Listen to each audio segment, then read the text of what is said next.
최경영의 최강 시사.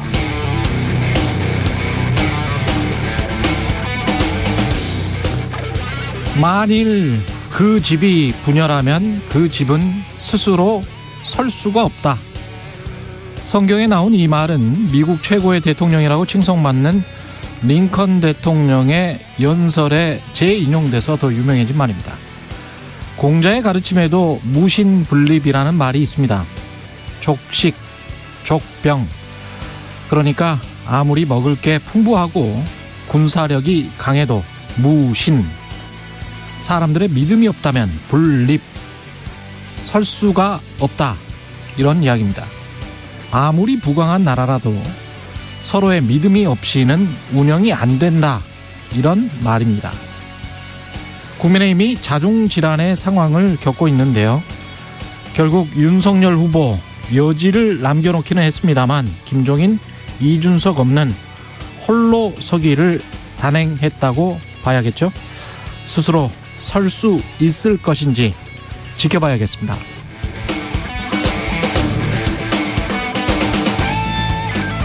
네, 안녕하십니까. 1월 6일 세상에 이익이 되는 방송 최경영의 최강시사 출발합니다. 저는 KBS 최경영 기자고요. 최경영의 최강시사 유튜브에 검색하시면 실시간 방송 보실 수 있습니다. 문자 자면은 짧은 문자 50원, 긴 문자 100원이 드는 샵9730 무료인 콩 어플 또는 유튜브에 의견 보내주시기 바랍니다. 새해부터 콩 어플 새롭게 달라졌습니다. 새로운 기능들이 추가됐다고 하는데요. 많은 참여 부탁드리고요. 오늘 인터뷰에서는 교육부 정종철 차관 그리고 그다음에 이재호 비상시국국민회의 상임의장 만나봅니다.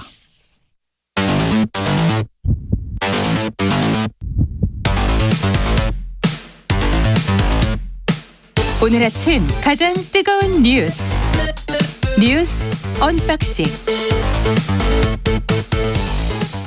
네, 뉴스 언박싱 시작합니다. 민동기 기자, 김민아 시사평론가 나와 있습니다. 안녕하십니까? 안녕하세요. 예, 어저께 윤석열 국민의힘 후보 기자회견을 하고 선대위를 해체했습니다. 직속 선대본부장은 권영세 의원이 맡았고요. 예. 지금 정책본부장에는 원희룡 전 제주지사가 계속 자리를 유지하기로 했습니다. 그리고 이른바 윤핵관으로 지목돼 왔던 권성동 사무총장하고 윤한홍 전략기획부총장은 당직과 선대위직을 내려놓고 백의종군을 선언을 했는데요. 앞서 사퇴한 장제원 의원까지 포함을 하면 이른바 측근 3인방이 모두 이 선으로 후퇴를 했거든요. 근데 과연 정말로 후퇴한 것인가 이런 의문은 계속 나오고 있습니다. 어제 기자들하고 질의응답이 있었는데 예. 간략하게 요약을 하면 토론을 회피하고 있는 것 아니냐 이런 의혹에 대해서 3번 법정 토론으로는 부족하다는 생각을 가지고 있다. 그래서 법정 토론 이외의 토론도 협의할 것이다 이런 얘기를 했고요. 이준석 당대표에 대해서는 새 선대본부에서는 직책을 맡지 않을 것이다. 당대표로서도 얼마든지 선거운동 역할이 가능할 것이다 이렇게 얘기를 했고 다만 거취 문제와 관련해선 자신의 소감 밖의 문제다 이런 얘기를 했습니다. 후보 교체론에 대해서는 모든 것을 국민들께 맡길 생각이다라고 얘기를 했고 배우자 김건희 씨 허위 이력 논란 등에 대해서는 일단 송구하다 사과드린다라는 입장을 밝히긴 했는데요. 형사 책임을 질 일은 없을 것이다라는 취지의 답변을 해서 이게 조금 앞뒤가 맞지 않는 것 아니냐. 기자회견 때 그 전문에서는 뭐라고 했습니까? 그러니까 관련해서는? 그 기자회견 문을 보면 예. 네. 지금까지 자신이 가졌던 기준과 원칙을 그대로 적용하겠다. 자신과 그렇습니다. 주변 가족에게도 그대로 적용할 것이다 라고 얘기를 했어요. 그리고 난 다음에 기자들이 다시 질문을 하니까 그렇죠. 네. 질의응답 과정에서 질의응답 예. 과정에서 앞으로 배우자는 어떤 역할을 하게 되냐 선거운동에서 이 얘기를 했더니 김건희 씨가 이 2년간 검찰 수사를 집중적으로 받으면서 예. 건강이 많이 상했기 때문에 내가 볼 때는 요양이 필요한 정도이다라고 얘기를 하면서 자기가 생각할 때는 형사처벌 받을 일은 없을 것 같은데 그러한 논리로 김건희 씨를 안심시키려고 했으나 아무래도 여성의 몸으로 이게 그런 상황에 부족한 것 같다.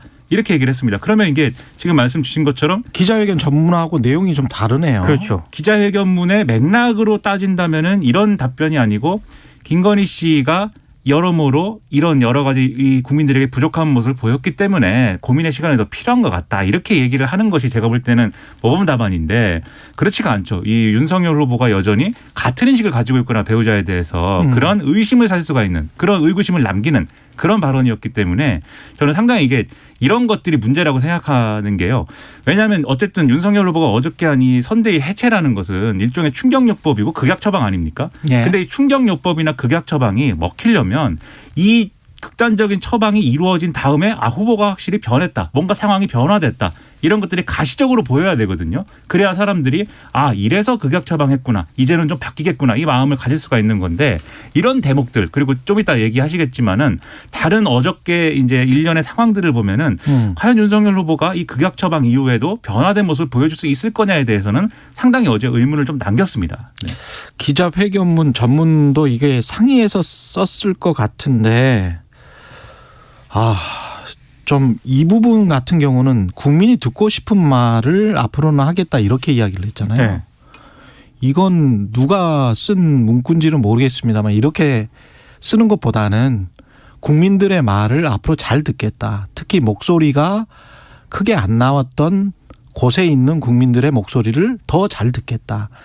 이렇게 이야기를 하는 게 ABC, 소통의 ABC 같아요. 제가 보기에는. 제가 배운 커뮤니케이션은 그런데 왜냐하면 국민이 듣고 싶은 말을 앞으로는 하겠다라고 하면 제가 하고 싶은 말이 아니라 이런 뉘앙스를 줄 수가 있어요. 그러면 국민이 듣고 싶은 말을 결정하는 거는 본인들이 또 결정을 하는 거잖아요. 그러면 이건 마치 취사 선택을 해서 당신들이 듣고 싶은 말을 내가 해줄게 라는 여전히 탑다운의 방식으로 들리고 그리고 거기다가 잘못하면 듣고 싶은 말만 하겠다는 포퓰리즘으로 비화될 수가 있기 때문에 그렇죠.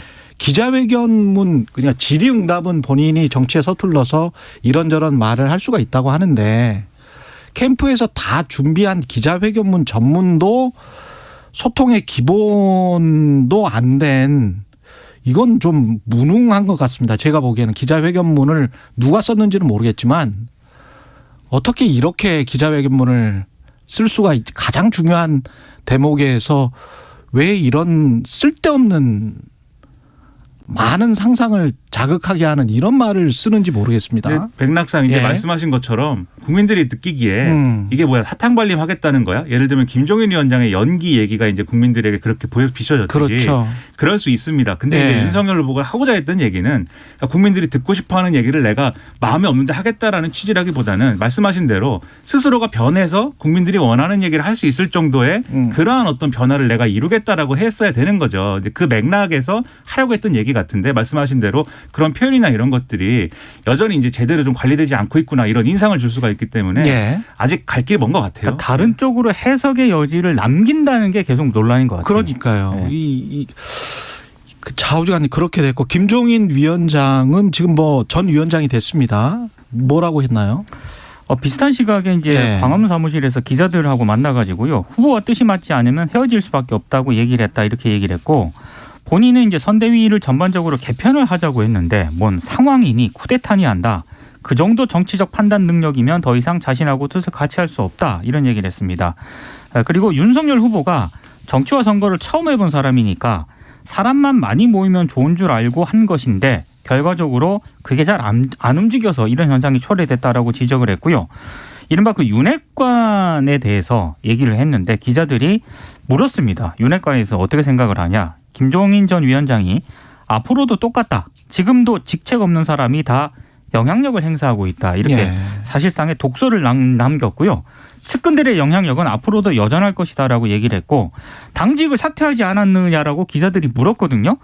물러났다고 물러나는 것이냐. 앞으로도 똑같다. 이런 얘기를 했습니다. 그리고 국민의힘 대선 승리 가능성에 대해서는 자기네들이 무슨 자신이 있다고 생각하는지 모르겠지만 나는 논평하고 싶지 않다. 이렇게 얘기를 했습니다. 그러니까 이게 김종인 위원장이 지금 이제 작심하고 내놓은 여러 비판을 보면은 그동안 이준석 대표가 밖에서 했던 얘기들의 핵심이 인식이 똑같은 거예요. 김종인 위원장도. 근데 이게 이 김종인 위원장하고 이준석 대표가 무슨 뭐 다른 마음을 먹고 자기 정치를 하려고 뭐 그런 얘기를 하고 있다라기보다는 밖에서 보는 것도 이제 문제는 다 이제 모두가 이제 이게 문제로구나 할 수 있을 정도의 이 문제들이 산재에 있었다는 것이죠.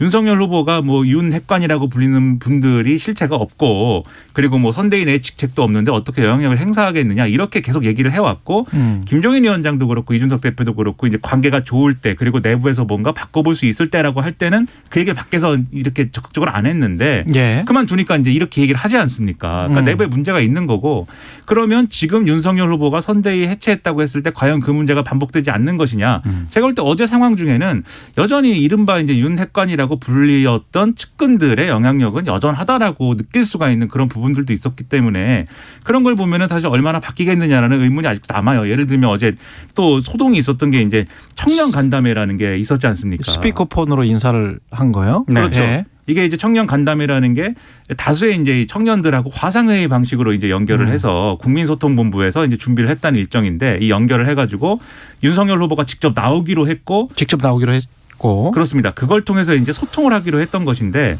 이게 이 윤석열 후보하고 일정 조율이 어떻게 잘 되지 않았는지 제대로 이제 윤석열 후보의 출연이 제대로 되지 않았습니다. 그러다 보니까는 거기에 연결된 이제 청년들이 이렇게 좀 욕설도 하고 후보 교체가 필요하다라고 하고 아직도 정신을 못 차렸구나 막 이렇게 막 쓰고 이제 얘기를 했는데 근데 중요한 거는 이 자리에 국민소통 본부장을 했던 이제 박성중 의원과 함께 권성동 의원이 여기 있었던 거예요. 그래서 권성동 의원이 스피커폰으로 윤석열 후보 연결을 했거든요. 예. 그러니까 왜 권성동 의원이 그 자리에서 윤석열 후보를 스피커폰으로 왜 연결하는 거냐 이런 거에 대해서 여전히 그러면 여러 청년들이 가지 이걸 지적을 한 거군요. 그렇습니다. 네. 여러 예. 가지 실무를 권성동 의원도 하고 있다. 이른바 윤핵관 중에 한 명인데 이런 비판이 또 한쪽에 나오는 거죠. 근데 박성중 그 국민소통본부장 같은 경우에는 예. 이 소동이 있고 난 뒤에 이 과정에서 해명을 했거든요. 근데 그 해명이 더 논란을 빚었습니다. 이게 뭐라고 얘기를 했냐면 민주당이나 이준석 대표와 가까운 청년들이 대거 참석하면서 혼란이 있었다. 이렇게 해명을 해버린 거예요. 민주당이나 이준석 대표와 가까운 청년들. 그러니까 그때 이제 화상회의에 참석한 사람 청년들이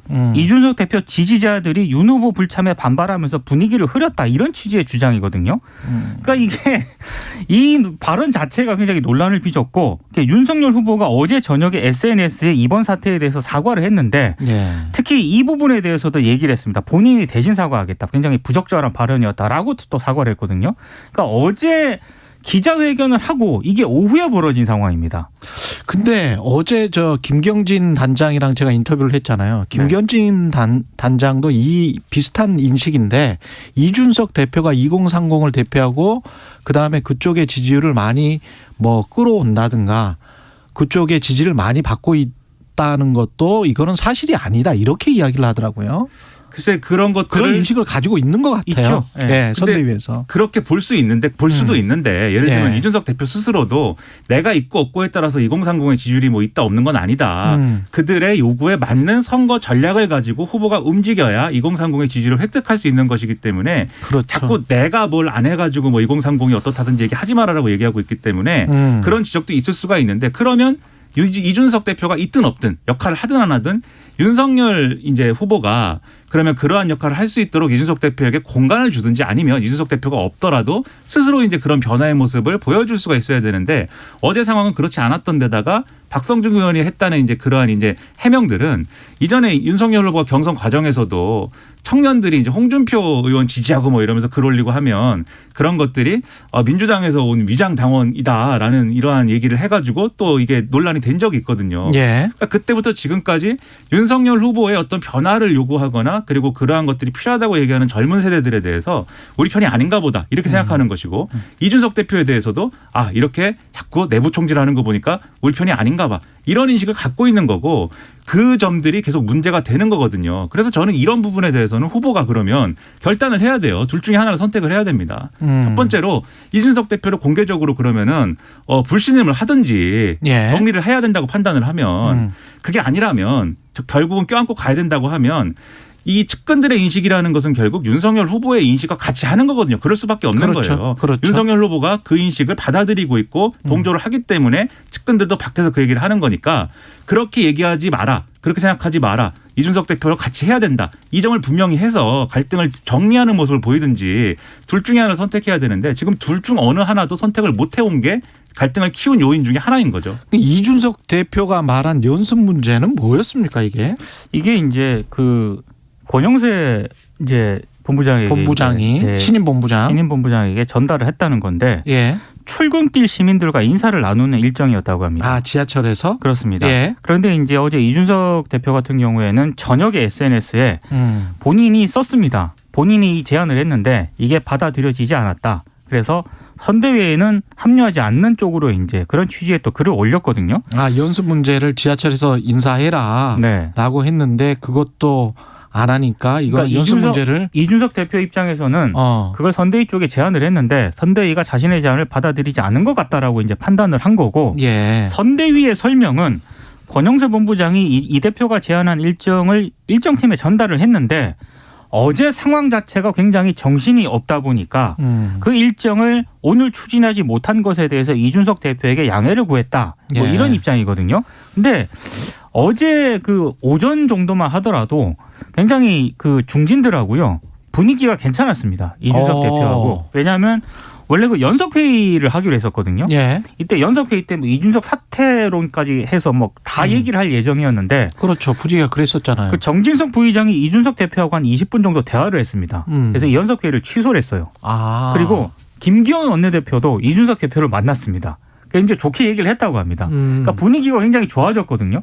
그런데 이제 본인의 어떤 그런 제안이 선대위 차원에서 거부당했다고 생각을 하니까 이제 이준석 대표도 자신은 선대위에 합류하지 않는다라고 선을 그어버린 상황입니다. 그러니까 지금까지 이제 쌓여온 게 있기 때문에 이준석 대표도 윤석열 후보와 그 주변을 이제 신뢰를 못 하고 있는 상황에서 벌어지는 문제라고 보이는데 이준석 대표가 어제 아침에는 굉장히 격앙돼 있었어요. 왜냐하면 김종인 위원장 제안이 안 받아들여졌기 때문에 그 다음은 그러면 이제 대표 사퇴를 요구하는 국면으로 이제 갈 수밖에 없다라고 판단했던 것 같은데 근데 윤석열 후보가 선대위 해산 얘기하고 권영세 의원을 이 선대본부장으로 이제 쓴다 이 얘기가 나오고 나서 분위기가 좀 바뀌었습니다. 왜냐하면 권영세 의원은 사실 과거에 이제 박근혜 전 대통령 선거할 때 종합상황실장을 했었고, 그랬죠. 지금 이제 국민의힘 내에서 중앙에서 그렇게 이제 컨트롤 타워를 해본 경험이 있는 몇 안 되는 지금 의원이라는 평가예요. 국민의힘 내에서. 그리고 그때 그 선거할 때 이준석 대표하고 인연이 있었고 지금까지도 이 권영세 의원은 어쨌든 수도권 이 서울이 지역구잖아요. 그렇죠. 그렇습니다. 그러다 보니까 여러모로 이준석 대표하고 말이 통한다라는 측면이 있기 때문에 이준석 대표 측에서는 이 권영세 의원 인사를 통해서 뭔가 윤석열 후보 측으로부터 뭐 좀 좀 관계를 개선해보자라는 어떤 신호를 받은 것 같아요. 그래서 오후가 되면서 상당히 태도가 누그러졌고 선대위가 개편되는 거에 대한 기대감도 얘기하고 뭐 이랬거든요. 예. 근데 이제 그 다음에 이제 연습 문제라고 얘기를 하면서 내놓은 제안이라는 게 지금 말씀하신 대로 첫 번째 지하철에서 그동안 미안하다라는 것에 대해서 시민들에게 인사를 해라라는 거랑 그러면 내가 야전 침대를 가지고 와서 당사에서 숙식을 해결하면서 한번 열심히 해보겠다라는 거 이준석 대표가 예. 세 번째로 그러고 나서 이제 윤석열 후보가 이 이른바 플랫폼 노동에 대해서 그걸 체험도 해봐라. 뭐 이런 제안들을 몇 가지를 했다는 보도가 나오고 있습니다. 예. 근데 어쨌든 이게 반영이 안 됐다고 그래서 바로 또 페이스북에다 이제 쓴 건데 그런 반발심의 배경에는 앞서 말씀드린 청년 일정의 소동 이런 것도 있었던 것 같아요. 이준석과 가까운 사람들이 와서 이렇게 회방을 놨다라는 인식이 또 드러난 거기 때문에 그래서 이준석 대표 입장에서는 기자회견을 하고 선대위 해산을 했음에도 상황은 변하지 않는구나 이렇게 생각했을 법한데 그러나 페이스북에 바로 그렇게 5시간 만에 글을 올려서 또 이렇게 판을 깨버리는 게 좀 가벼운 처신 아니냐 이 비판이 있을 수밖에 없는 거죠. 그러네요. 민주당은 경고방동을 경고했고요. 지금 상황이 뭐 그렇게 녹록치는 않다. 뭐 이런 이야기인 것 같습니다. 그러니까 너무 예. 국민의힘 내분에 대한 과한 반응들 있지 않습니까? 이준석 대표도 SNS에 너무 빨리 글을 올린 거 아니냐 이런 비판이 나오고 있는데 예. 혹시라도 그 민주당 의원들이 SNS에 기분에 취해가지고 글을 좀 올리는 것을 좀 자제해달라 이렇게 이제 지도부에서 당부를 한 그런 상황이고요. 대신에 이제 선대위 쇄신을 민주당도 예고를 한 그런 상황입니다. 어제 강훈식 선대위 전략기획본부장이 대선의 당선 기여도를 6월 지방선거 공천에 적극 반영하겠다라고 이제 입장을 밝혔거든요. 이게 뭐냐면 선대위 실무자가 비위 등 한 번이라도 문제를 일으키면은 즉각 경질을 하겠다. 그러니까 원스트라이크 아웃제를 도입을 하겠다라고 얘기를 했고, 예. 그리고 지금 중앙선대위가 굉장히 비대합니다. 민주당도. 그래서 이 30%를 지역에 파견해서 중앙선대위 슬림화를 도모하겠다라고 밝혔고, 또 하나는 국회의원들의 현장 선거운동을 독려하는 차원에서 의원 1명당 직능단체 2곳을 책임지는 1국회의원 2직능전담제를 도입을 하겠다. 이제 이렇게 입장을 밝혔거든요. 그러니까 지금 착착착 진행을 하겠다 이런 계획인데 예. 이재명 후보가 내일부터 또 그 대중교통을 이용해 가지고요 서울 시내를 이동을 하면서 휴대전화로 셀프 라이브 방송을 또 진행을 한다고 합니다. 골프 격언이라는 게 있어요. 저는 뭐요? 골프를 치지는 않지만 박지원 국정원장이 이야기한 그렇죠. 거? 네. 그렇죠. 고개 쳐들면 진다. 그렇죠. 네. 골프와 선거는 네. 고개를 들면 고개를 들면이라고 했습니다. 예, 고개를 들면. 네네네. 그러면 이제 망한다라고 하는데 아무리 국민의힘이 지금 자중질환이고 하고 하니까 민주당 소속 의원들이 SNS에 이제 한마디씩 쓰거든요. 예. 안종인 위원장이 팽 당했고 뭐 그런 걸 마치 강 건너 불구경하면서 막 박수 치는 것처럼. 일부 의원이 썼어요. 그렇죠. 네. 그렇게 쓰고 뭐 하는데 그런 것들이 유권자들이 볼 때는 당장 뭐 유권자들의 어떤 뭐 지지철회나 무슨 뭐 이 지지율이 흔들리는 그런 모습으로 보여지진 않더라도 그런 것들이 쌓이면 민주당 오만하다. 이재명 후보 남에 대해서 남의 집안에 이렇게 불나고 그렇죠. 뭐 이렇게 혼란스러운 거에 대해서 막 좋아하고 있는데 본인은 그러면 제대로 잘 단속하고 있는 거냐 이렇게 시선이 옮겨갈 수가 있기 때문에 이런 때일수록 저거 타산지석으로 삼아서 우리가 잘해야 됩니다. 이런 메시지를 계속해서 주는 게 필요하다는 거죠. 이게 민주당 같은 경우도 대거 이제 과거에 그 국회의원 했던 사람들도 다 들어왔잖아요. 다시. 근데 어떤 자리나 세력이나 구도나 이런 것들을 노리고 들어오는 것 같은 그런 느낌이 사실은 있지 않습니까? 아니, 복당파들이 예. 있고요. 예. 실제로 약간 잡음도 나오고 있습니다. 그러니까 이게 기업 같으면 말이죠.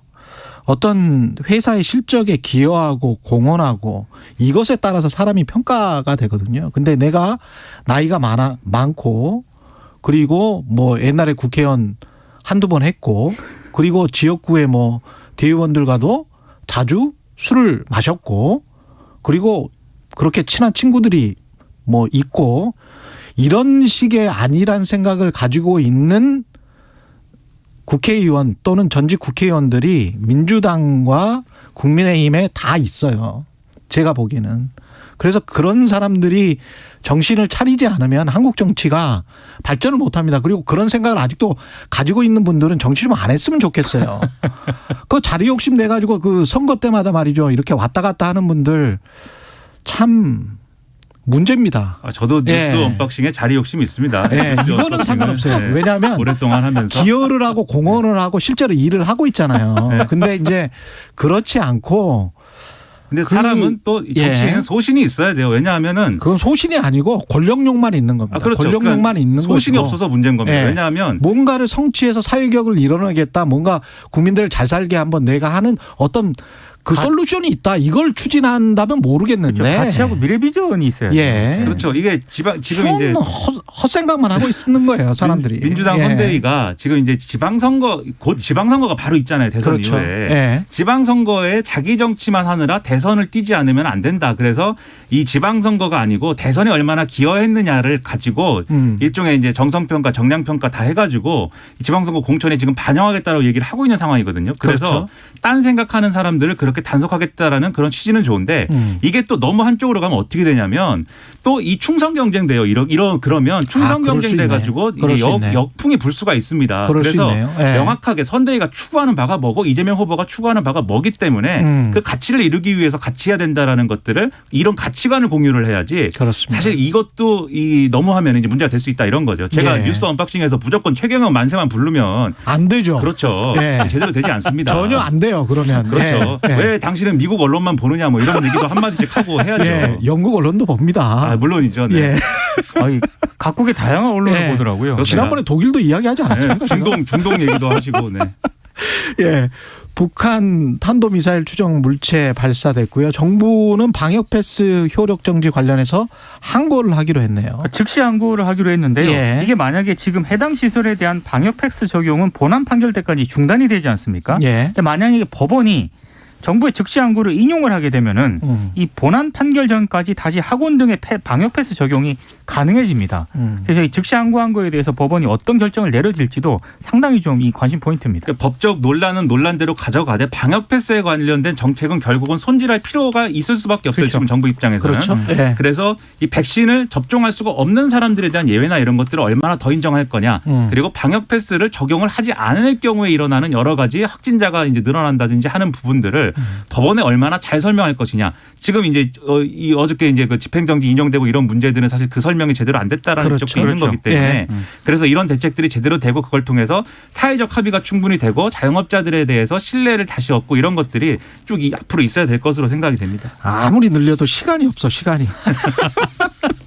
예, 뉴스 언박싱 민동기 기자 김민아 평론가였습니다. 고맙습니다. 고맙습니다. KBS 1라디오 최경영의 최강시사 듣고 계신 지금 시각 7시 45분으로 향하고 있습니다. 최강시사 출근길 날씨 정보입니다. 오늘 아침 일부 남부 내륙에는 도로에 살얼음이 얼었습니다. 어제부터 오늘 새벽까지 비나 눈이 내린 지역들 도로 살얼음 주의를 하셔야 되겠고요. 대기는 매우 건조해졌습니다. 현재 서울 등 수도권은 건조주의보 발효 중이고요. 강원 영동을 포함한 경상도 역시 동쪽으로는 건조주의보 지역이 더 많습니다. 전남 일부도 발효 중인데요. 불씨관리 잘 해주시기 바랍니다.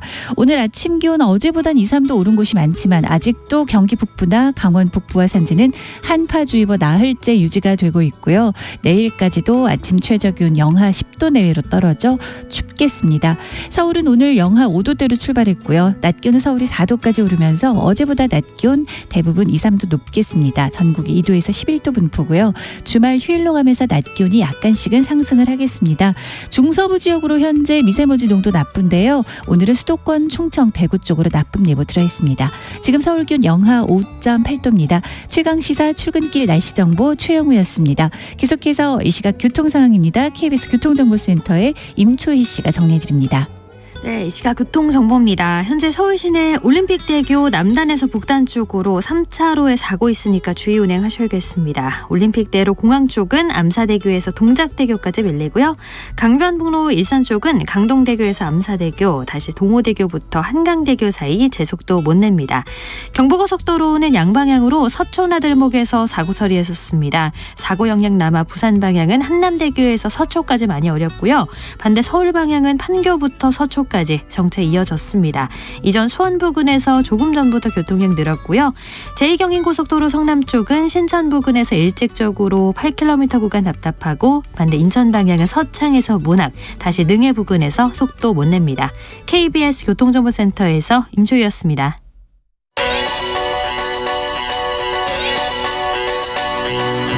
최강 시사 전민기의 눈. 네, 전민기의 눈 한국인사이트 연구소 전민기 팀장 나와 있습니다. 안녕하십니까? 네, 반갑습니다. 전민기입니다. 예, 오늘은 2022년 네. 새 빅데이터 이야기를 해보겠네요. 네. 예. 그 2022년에 대해서 여러분들 어떤 생각 갖고 계신지. 예. 지난 한 달 동안 150만 건 언급되면서 새해에 대한 좀 기대 많이 하신 것 같아요. 그래서 연관어 쭉 보면은 2022년 맞이하면서 뭐 새로운 계획과 준비에 대한 이야기들, 뭐 다이어리나 일정 이런 모습들 키워드로 많이 등장하고요. 그러면서 이제 연예인들 이야기가 또 많이 등장해요. 연예인들? 그래서 예. 뭐 아이돌 그룹의 올해 활동 계획이라든지 뭐 새 앨범 언제 나오는지 또 무슨 작품들 준비가 돼 있는지 그들의 이제 행보를 쫓는 모습들 그 외 가족의 이벤트나 생일, 휴일 뭐 이런 것들 미리 체크하시는 모습인데 그 달력 보면은 본인 생일 언제인지 먼저 체크하시고 무슨 요일인지 그리고 예, 무슨 요일인지 체크하고 네, 빨간 날 몇 개 있는지 세보시고 뭐 이런 모습들이 빅데이터 상에서도 고스란히 드러나고 있습니다. 예, 빨간 날이 아무리 많아도 실수가 없으니 참. 예, 감성어는 예, 아무래도 뭐 새해니까 기대감이 좀 있겠죠. 맞습니다. 환영한다는 말이 많네요. 그렇죠. 그리고 뭐 설렌다, 행복한 시간이 됐으면 좋겠다, 꿈꾼다, 감사하다, 의미 있다, 뭐 특별했으면 좋겠다, 사랑 뭐 이런 단어도 보이고요. 희망, 소망. 그래서 감성어 긍부정 비율이 93대 6이에요. 93대 6. 예. 네, 뭐 부정 감성어 없습니다. 새해를 사실 시작하면서 지금 이 시점에서는 뭐 2022년 나쁘게 그렇죠. 이야기하는 분들 안 계신 것 같아요. 소망은 뭐 건강입니까? 뭐 사람들이 맞아요. 원하는 게 1위가 건강. 그렇죠. 2위가 예. 이제 코로나 종식.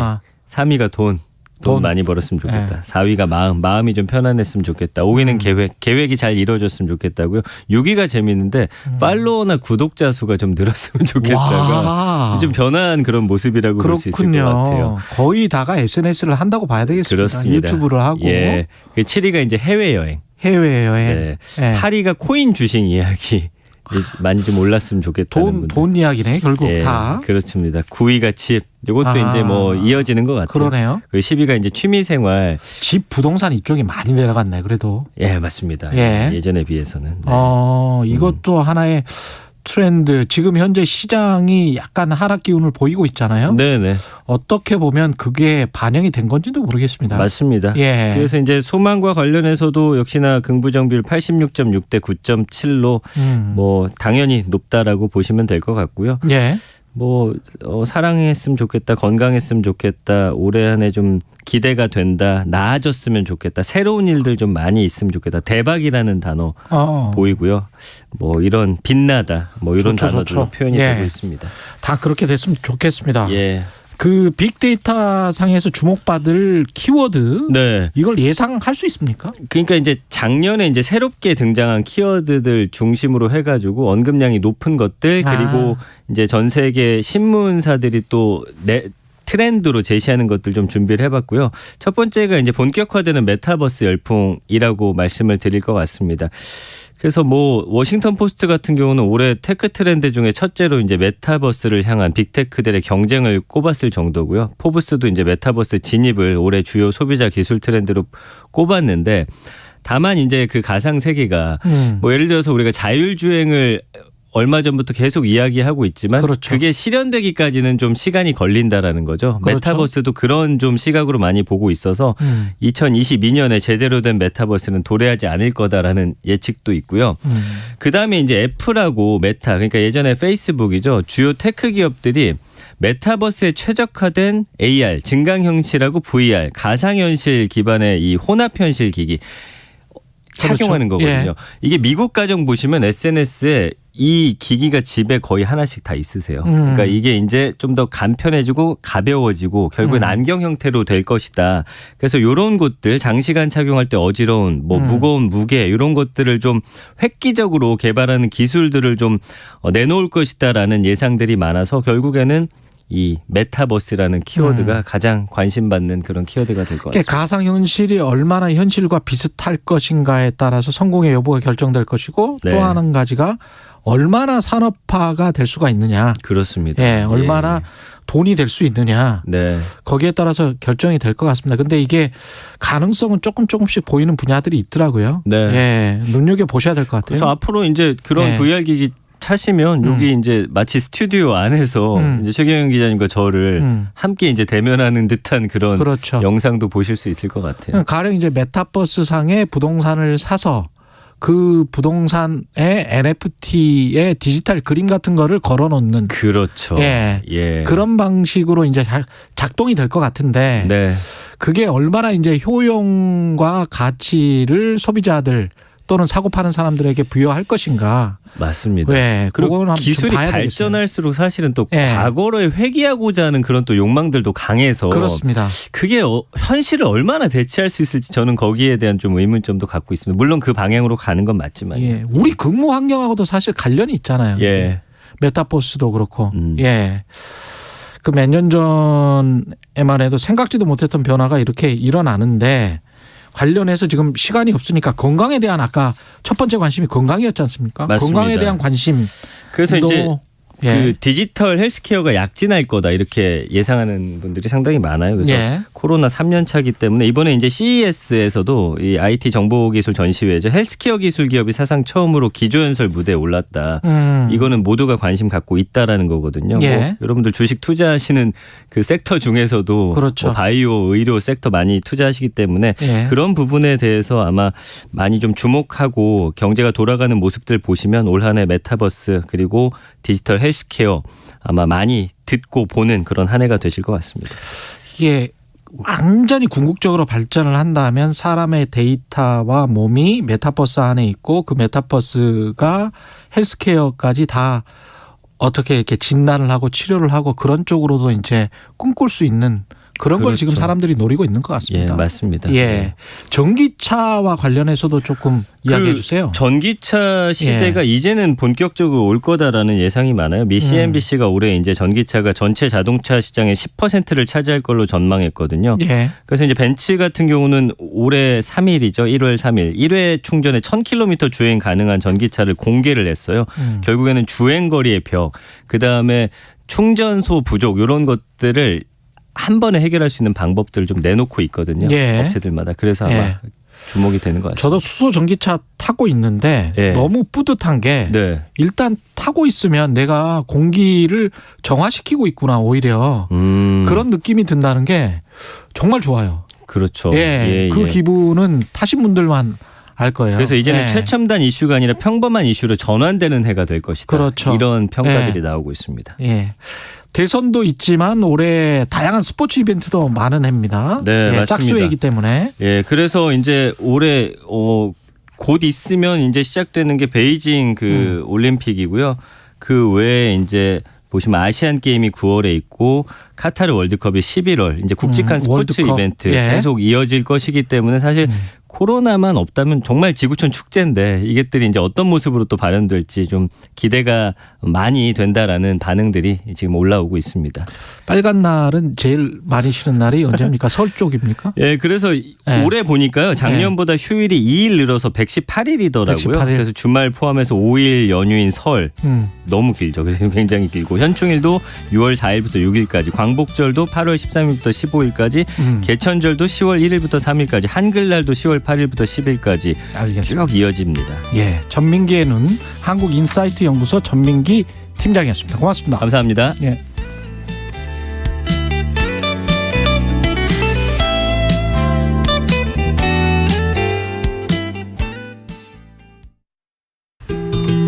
오로지 산만 생각하시는 분이에요. 한 번은 계획을 잡으면은 끝까지 실행하는, 아니 두 손으로 올라가기도 힘든 산을.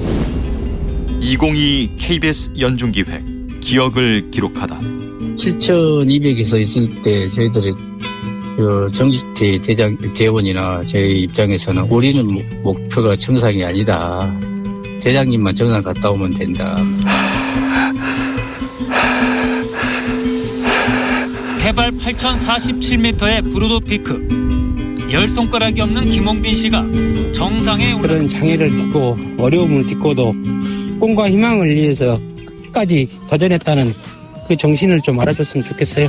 항상 우리 그 산에 다니서 도전하는 정신을 가지고 우리 청소년들이 우리 김홍빈 대장님 같이 1%의 가능성만 있어도 도전할 수 있는 우리 김홍빈 대장님의 그 도전하는 정신을 가지고 살았으면 좋겠습니다.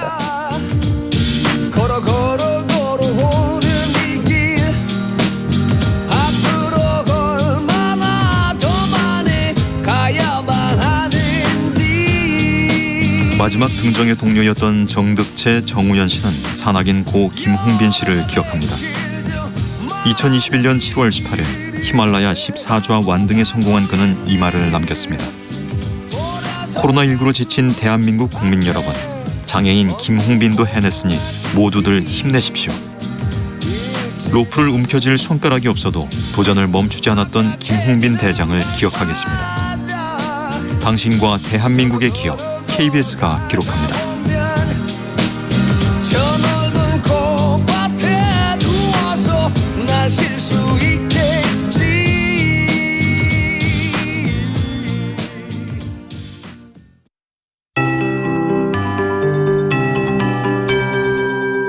KBS 58분 날씨.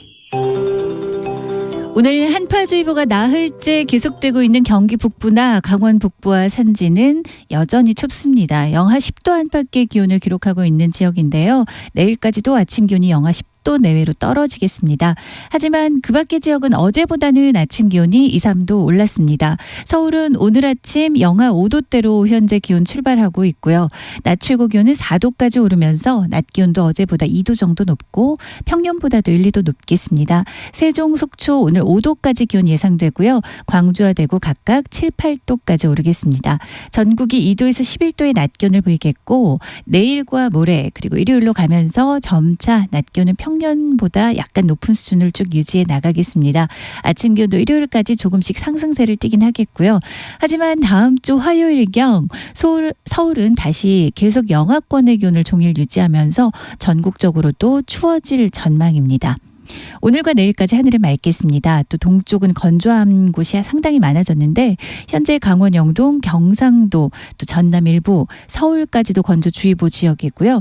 반면 서쪽은 미세먼지 농도가 좋지가 않습니다. 현재 서쪽의 중서부 지역을 포함해서 먼지 농도 나쁨 상황인데요. 오늘은 수도권, 충청, 대구 쪽으로 미세먼지 농도 나쁘겠습니다.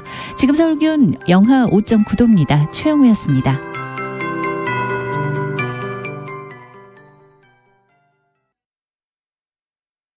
정성을 다하는 국민의 방송 KBS가 8시를 알려드립니다. AM 711kHz, FM 97.3MHz, KBS 1라디오입니다. HLKA.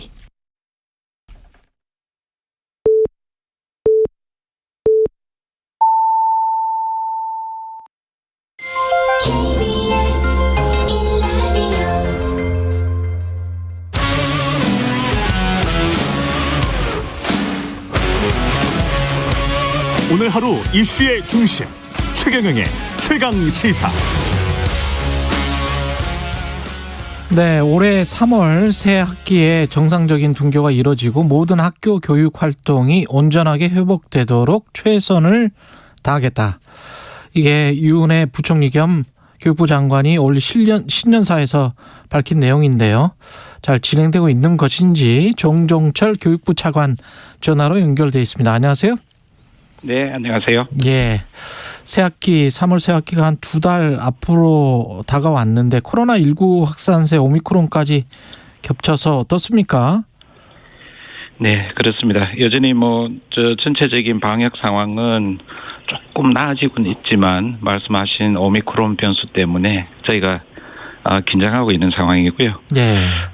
최대한 좀 우리 아이들 백신 접종률을 좀 높이고 특히 이제 교육부문 종사자들에 대한 추가 접종도 방학 중에는 좀 완료하도록 할 거고요. 네. 방금 말씀 주신 오미크론 변이 특성이 있기 때문에 이 특성을 감안해서 저희가 방역 지침을 보완하고 또 방역 물품이라든지 방역 인력 지원 이런 계획들을 미리 좀 수립하고자 합니다. 저희가 신학기 되기 전에 한 2주 그리고 신학기 시작하고 또 1주 해서 집중적인 방역 점검 기간을 또 설정해서 철저히 관리해 나가도록 할 계획입니다. 이게 전면 등교라는 말을 계속 했었다가 용어가 정상 등교, 정상적인 등교 이거는 이제 일상으로 돌아가자라는 그런 이야기인가요?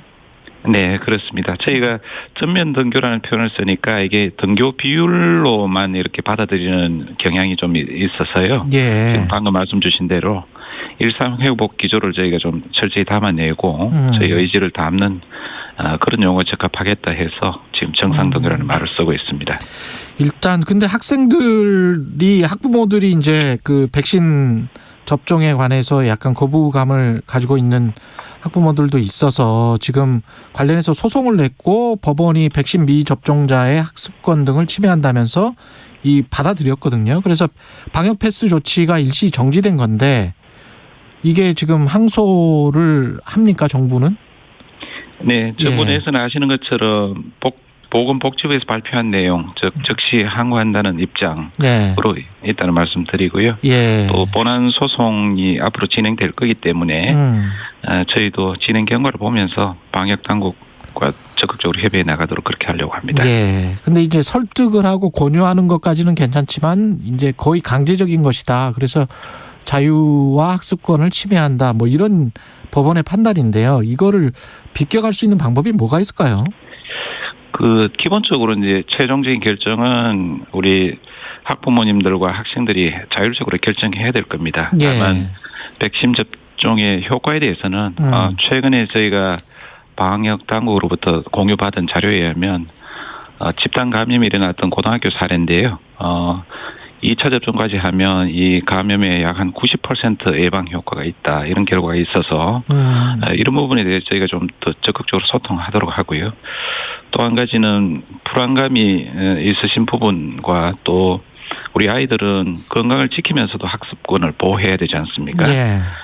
그래서 기존 방역 당국이 이제 시행하고 있는 그런 보상제도에 대해서 보완적으로 저희가 좀 방안을 만들려고 지금 협의 중에 있습니다. 그게 어떤 것들이죠? 보상제도의 보완적 방안. 네.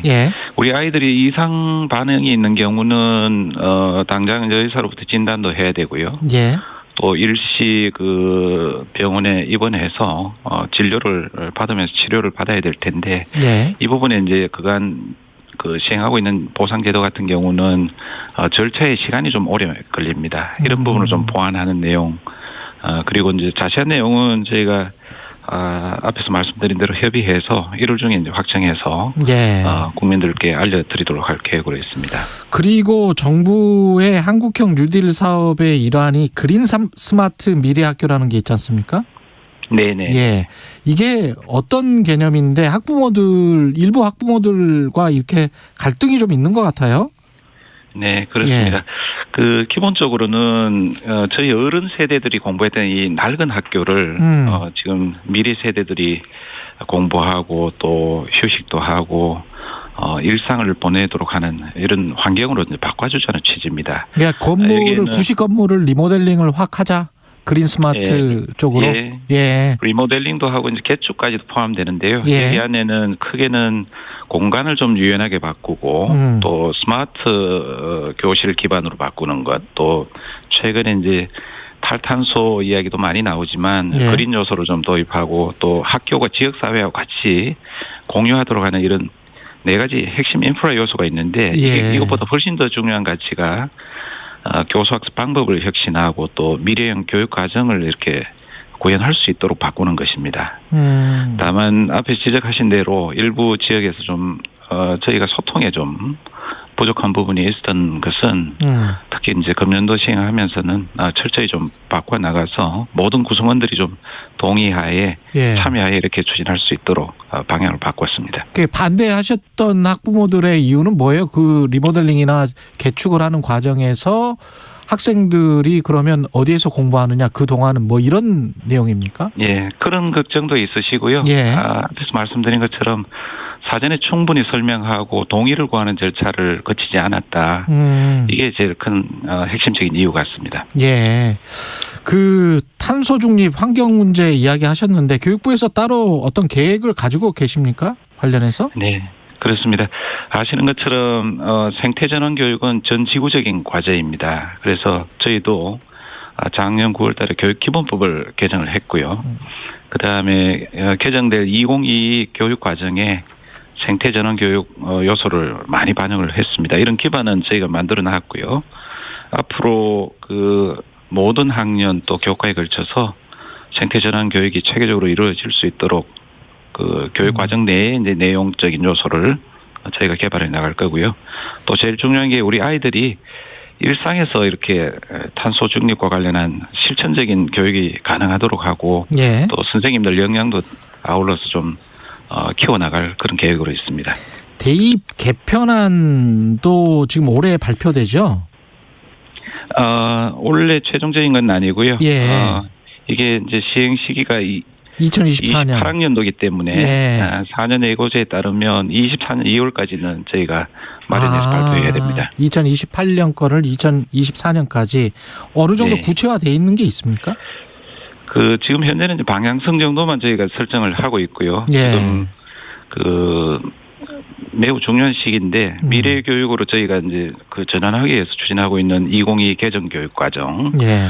또 고등학교에는 획기적인 변화가 있을 겁니다. 앞으로 예. 고교 학점제 도입이 되면 여러 가지 이제 교육 방식이라든지 내용 또 아이들 선택권이 확대되는 이런 점들을 충분히 반영해서 우리 학생들의 자기 주도성 또 다양성과 잠재성 이런 것들을 살리는 소위 이제 미래 인재로서 역량을 충분히 갖추었는지를 좀 평가하고 또 그런 것들이 대입에 반영될 수 있도록 한다는 방향성은 저희가 가지고 있습니다.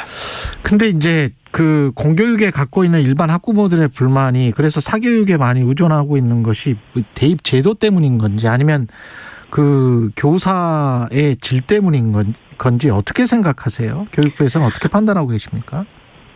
저는 그렇게 봅니다.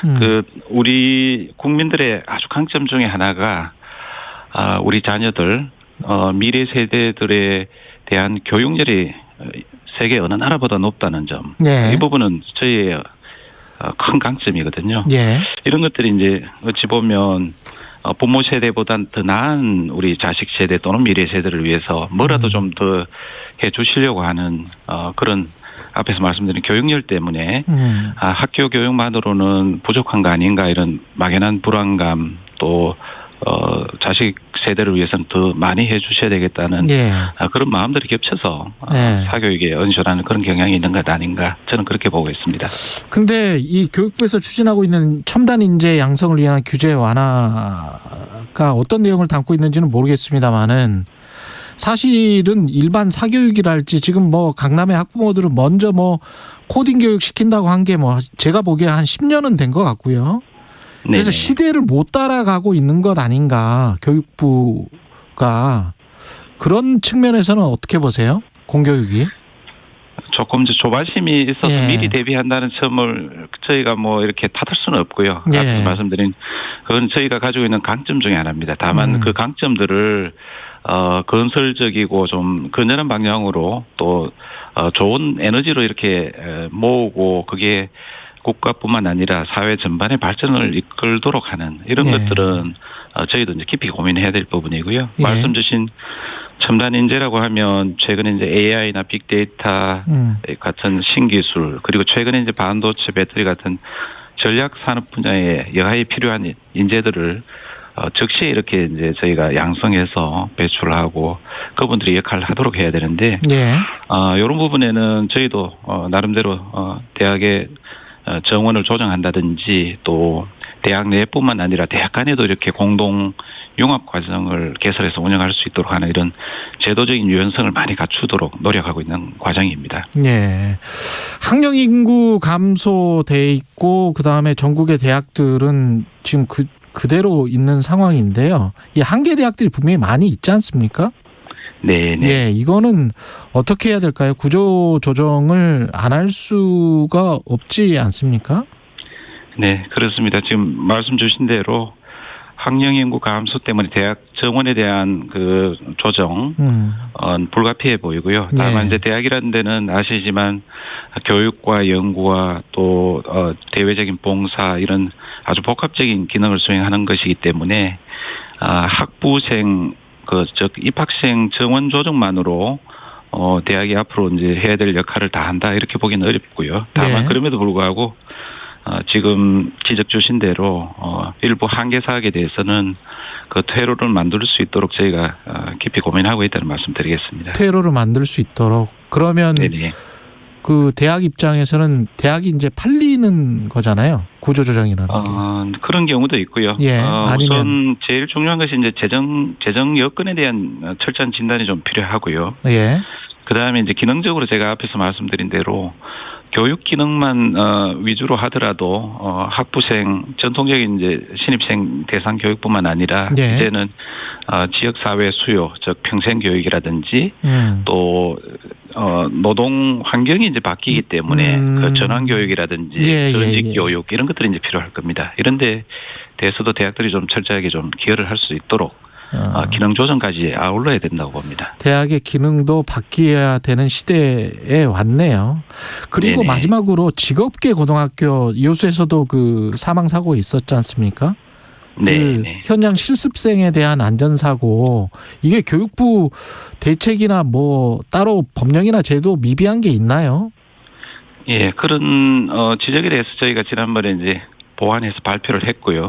다만 실습제도 폐지나 축소 또는 존속에 대한 다양한 의견들이 있습니다. 저희가 보기에는 우리 아이들 안전과 또 아이들이 가져야 될 권익에 대해서는 철저히 좀 보장하는 방향으로 하고요.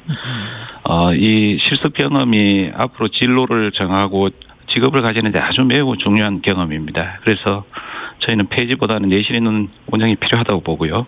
앞에서 말씀드린 그런 방향 아래 저희가 고용부라든지 관계부처하고 철저히 협의해서 이번에 보완 방안을 발표하게 됐다는 말씀드리겠습니다. 알겠습니다. 말씀 감사하고요. 정종철 교육부 차관이었습니다. 고맙습니다. 고맙습니다. 오늘 하루 이슈의 중심. 당신의 아침을 책임지는 직격 인터뷰. 여러분은 지금 KBS 1라디오 최경영의 최강시사와 함께하고 계십니다. 국민의힘 윤석열 후보가 선대위 전격 해산하고 김종인 총괄 선대위원장과도 결별 사실상 했죠. 윤 후보의 결단이 과연 옳은 판단이었는지 어떤 결과를 가져올지 남은 문제들은 무엇인지 이재호 국민의힘 상임고문 전화로 연결돼 있습니다. 안녕하십니까, 고문님? 예, 안녕하십니까. 예, 그 어려운 상황에서 전화 연결하게 해주셔서 고맙습니다. 예. 예. 지금 어떻게 보십니까? 60여일 앞두고 국민의힘 입장에서는 큰일이잖아요. 지금 상황은. 예, 그렇습니다. 예, 아주 큰일이죠. 예. 예. 그 윤석열 후보의 상황 인식이나 이런 건 어떻게 보셨습니까? 기자회견 보시고. 그 윤석열 후보로서는 불가피한 선택이 아니었냐. 예, 정말 선거에 이기려고 한다면 뭔가 자기를 던져서 죽을 각오를 해야 되는데 지금이 그 선거 한 60여일 앞두고 지금이 아주 그런 절박한 마지막 기회다 이렇게 받지 않겠습니까? 예. 어떤 인터넷 댓글에 그러니까 그런 예. 윤석열 후보로서는 달리 선택할 방법이 없었을 거예요. 달리 선택할 방법이 없었다. 예. 그 인터넷 댓글에 보니까 이렇게 그 지지율을 떨어뜨리기도 힘들 것 같다라는 그런 이야기가 있더라고요. 약간의 비아냥. 이게 굉장히 이제 지지율 거의 안정적이다라고 뭐 한두 달 전까지는 그랬었잖아요. 예. 이렇게 된 원인이 뭐고 책임은 어디에 있습니까? 글쎄, 그걸 자르듯이 잘라서 이야기하기는 어렵습니다만은. 예. 전반적으로는 그 당이 선거 대응이 부실한 점이 큰 원인이고요. 두 번째는 선대위가 효율적인 선거 운동, 즉 선거 캠페인을 못 해나간 거죠. 예. 그러니까 이제 그것이 전부 이제 후보인데로 돌아가는데 사실 선거를 해보면 후보는 그날 주어진 일정과 전달되는 메시지를 소화하기도 바쁘거든요. 예. 그러니까 선대본부에도 효과적으로 그 일정과 메시지 관리를 하고 취약지역 공략을 하고 현장에서 표가 되는 현장에서 주로 후보가 머무는 시간을 많이 갖도록 계획을 짜야 되는데 선대위가 너무 방만하다 보니까 이게 선대위라고 할 것도 없죠. 그냥 그러니까 지난 한 두 달여간 보면 선대위가 선거하자고 하는 선대위인가 먹고 놀자고 하는 선대위인가 할 정도로 예. 우리가 볼 땐 좀 답답했어요. 그러니까 그 결과가 다 후보인데 떨어지니까 그러니까 이제 책임은 후보가 잘못했다, 후보 가족이 잘못했다, 잘못했다 이렇게 자꾸 원인을 따지는데 큰 흐름은 그게 아니고 당이 적절한 선거 대응을 못했다. 이렇게 보는 것이 맞을 것 같아요. 그러니까 선대위나 조직의 문제를 지적하셨는데 후보의 자질 능력에 관해서 회의적인 시각도 좀 있지 않습니까? 있습니다. 말을 하자면 그렇게 말을 할 수 있는데 사실 역대 대선을 우리가 보면 당선된 대통령들이 선거 과정에서 후보 자질이나 능력 이런 것에 대해서 말이 없었던 후보가 있습니까? 다 그렇죠. 선거는 동네 국회의원 선거를 해도 저 사람 국회의원 되면 안 된다는 등 온갖 소리 다 있는데 한 나라의 대통령 선거하는데 그 대통령을 보는 눈이 수만 개잖아요. 대통령 후보는 자기 두 개의 눈으로 세상을 보지만은 세상의 눈 전부가 후보를 보잖아요. 그러니까 그런 말은 없을 수가 없죠. 또 없을 수는 없고 그렇다고 해서 그 말이 전부 다 틀렸다 이렇게 말할 수도 없는 거죠. 그러니까 그것을 어떻게 조화시켜 나가느냐 하는 게 선거운동 아닙니까? 안 그러면 선거운동 자질도 충분하고 능력도 충분하고 나무랄 게 없으면 굳이 요란하게 선거운동 할 필요가 없잖아요. 국민들한테 내놓고 국민들 심판 받으면 되는 거지. 그런 것들이 부족하니까 여든 야든 죽으나 사나 선거운동 하는 건데 야당은 죽으나 사나 선거운동 하는 게 아니고 그냥 먹고 놀다 심심하면 선거운동하고 그런 거 아닙니까? 먹고 놀다 심심하면 선거운동 한 것처럼 했다. 예. 근데 당 밖에서 볼 때는 그 먹고 놀다 심심하면 선거운동을 하는 게 아니고 뭔가 세력 간에 치열하게 기싸움이나 세력 싸움이나 자리 싸움을 하는 것 같은 느낌. 특히 이준석 대표와 김종인 위원장 내 윤핵관 세력 간. 이거는 어떻게 보세요? 그건 뭐 저도 경험을 해봤지만은 그런 건 있습니다. 선거운동 하면 후보와 가까운 사람이 누구냐, 측근이 누구냐 이래갖고 또 후보와 좀 덜 가까운 사람, 소위 말하는 이제 주류 비주류 나눠갖고 세력 다툼을 하게 되는데 그게 다 절박하지 않아서 그래요. 우리가 정권을 교체하지 않으면 다 죽는다. 정권 교체하지 않으면 내버려 정치 생명 끝난다. 이런 절박한 각오로 선거운동을 하면 그런 것들이 잦아지는데 제가 이야기했잖아요. 심심하면 뭐 놀다 심심하면 선거운동하는 식이니까 맨날 그게 국민들에게 표었는데 그게 전부 비본질적인 이야기잖아요. 그런데다가 당 대표란 사람이 당 대표의 임무가 두 가지거든요. 특히 야당의 경우에는 선거가 되면 하나는 대여 투쟁을 열심히 해야 됩니다. 지금 대여 투쟁할 게 많지 않습니까? 대장도회라든지 공수처라든지 뭐 많은데 이거 전부 안 하죠. 두 번째는 대표가 선거운동을 열심히 해야 됩니다. 어떤 국회의원보다도 어떤 당협위원장보다도 정말 열심히 선거운동해야 되는데 대표는 선거운동을 발로 안 하고 말로만 지금 선거운동을 깨고 앉았잖아요. 그러니까 이 당이 뭐 제대로 되겠습니까? 그러니까 윤석열 후보로서 이러다가는 안 되게 생겼으니까 최종 결단을 내리는 것 아니겠어요?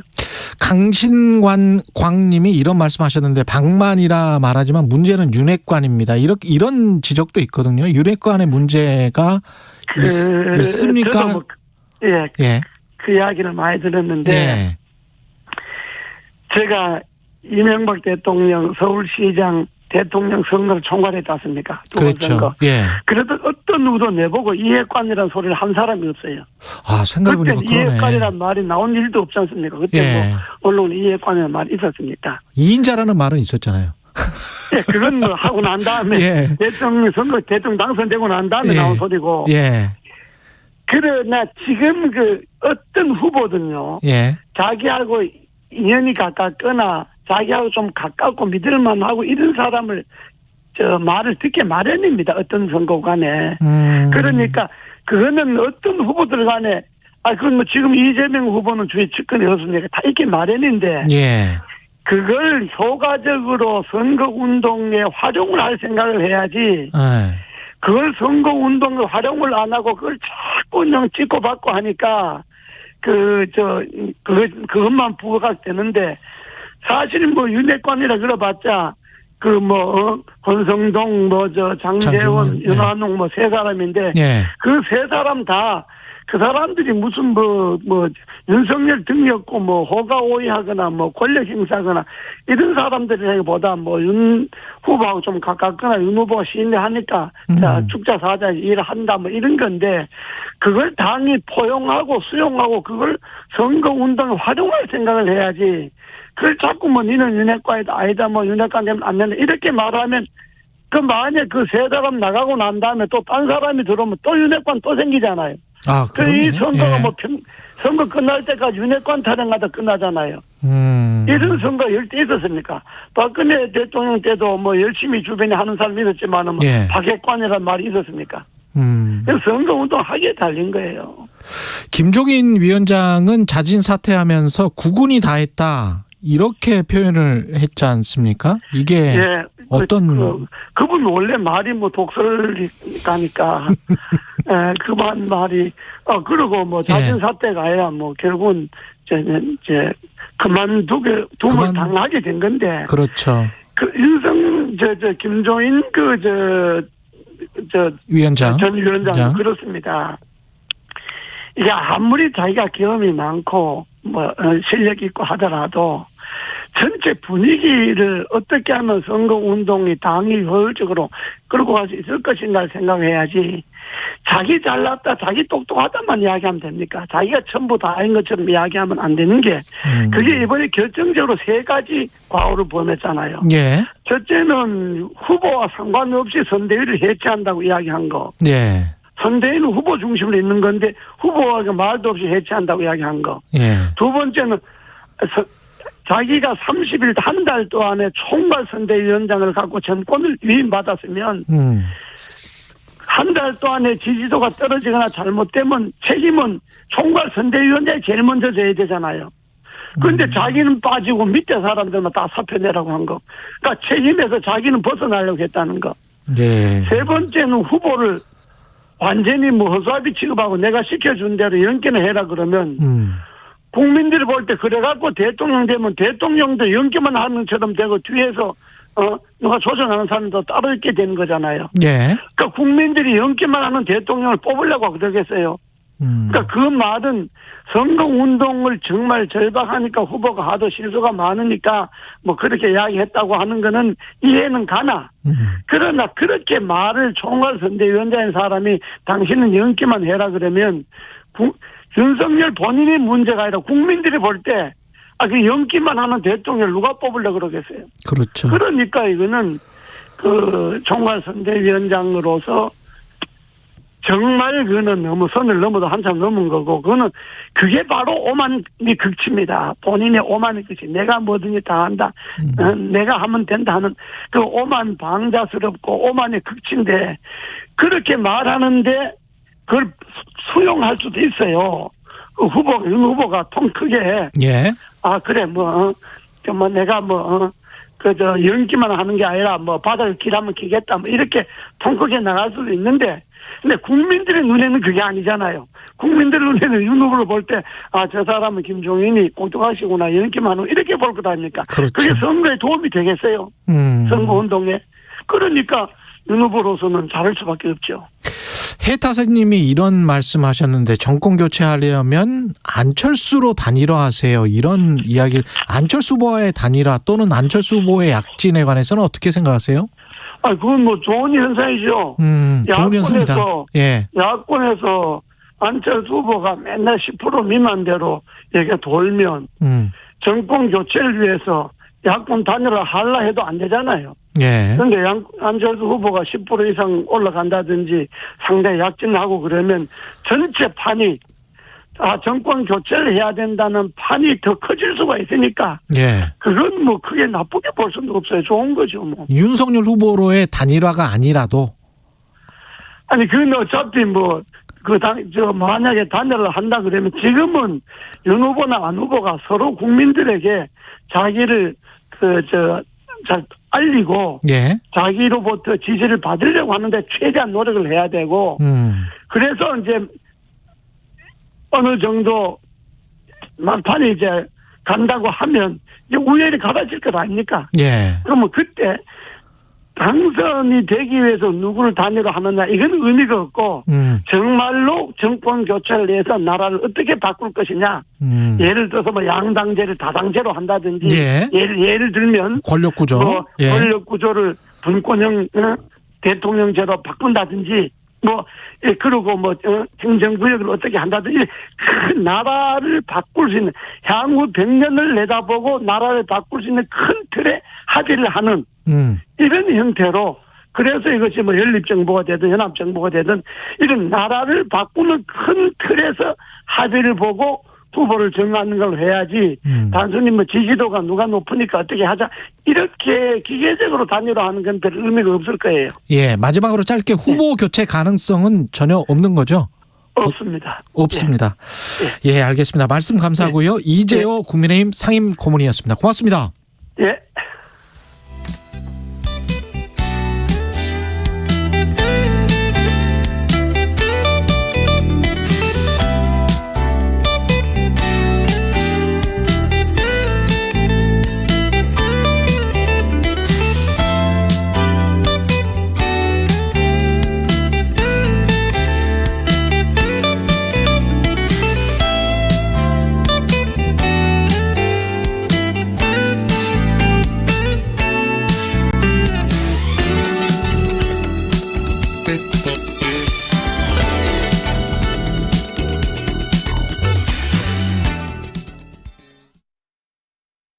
잠시 후 8시 반부터 일부 지역국에서는 해당 지역 방송을 보내드립니다.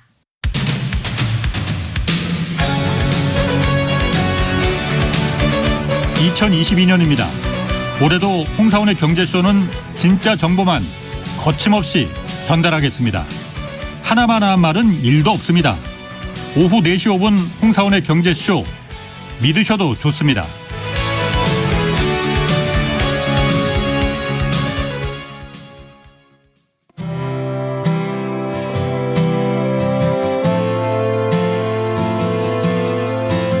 (2022년도) 주진우 라이브와 라이브 리브 러브.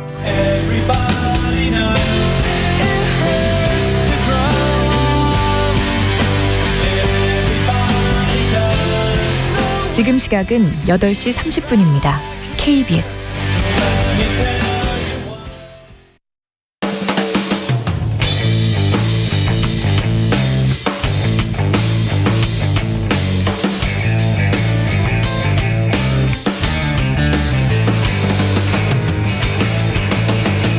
최경영의 최강 시사.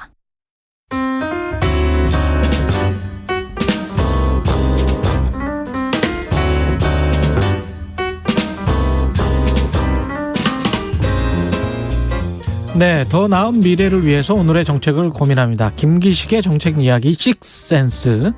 김기식 더 미래연구소 소장 나와 계십니다. 안녕하세요. 예, 안녕하세요. 예, 네. 새해 첫 시간인데 네. 대선이 한 2달 정도 남았고요. 네. 대선 끝나고 나서도 뭐 우리 사회는 비슷하겠죠. 어떻게 보세요? 대선 끝나면 막 사람들이 막 뭐 완전히 뭐 바뀔 것 같은 그런 생각을 늘 합니다만 또 꼭 그렇지는 않잖아요. 대선 올해는 어쨌든 대선이 가장 중요한 거고 그 새 정부가 누가 정권을 잡아서 새 정부를 이끌어가느냐에 따라서 올해뿐만 아니라 앞으로 5년이 바뀌겠죠. 왜냐하면 윤석열 후보와 이재명 후보의 정책 기조나 세력 기반이 완전히 다르기 때문에 그거에 따라서 이거는 뭐 사실은 이제 선거라고 하는 게 이제 지난 기간에 대한 평가와 미래를 그렇죠. 향한 선택 이 두 가지가 있는데 보통 중간 선거로서의 총선이나 지방선거는 회고적 투표라 그래서 평가 투표인 반면에 대선을 누가 미워서 선택하는 상황이 되면 정말 그거는 불행한 거죠. 왜 앞으로 대한민국과 나의 삶을 5년 동안 이끌어갈 지도자를 선택하는 거니까 결국은 국민들께서는 아마 누가 대한민국을 잘 이끌어갈 지도자냐, 그다음 내 삶을 누가 바꿔줄 수 있는 사람이냐라고 하는 어떤 비전, 능력, 유능함 이런 걸 갖고 선택할 거라고 보고요. 예. 그런 기준에서 선택하셔야 되고요. 그 선택에 따라서 올해와 앞으로의 5년이 결정된다고 봐야죠.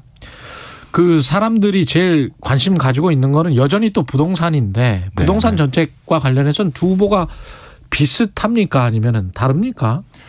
예, 비슷한 점도 있고 다른 점도 있는데 그 전에 조금 먼저 말씀드리면 지금 제가 이 방송에서 누차 강조를 했습니다만 올해 들었으면 아마 부동산이 하향 안정화 추세에 들어갈 거다라고 작년 여름부터 제가 금리 인상이 단행되는 시점부터 말씀을 드렸는데 지금 이제 뚜렷합니다.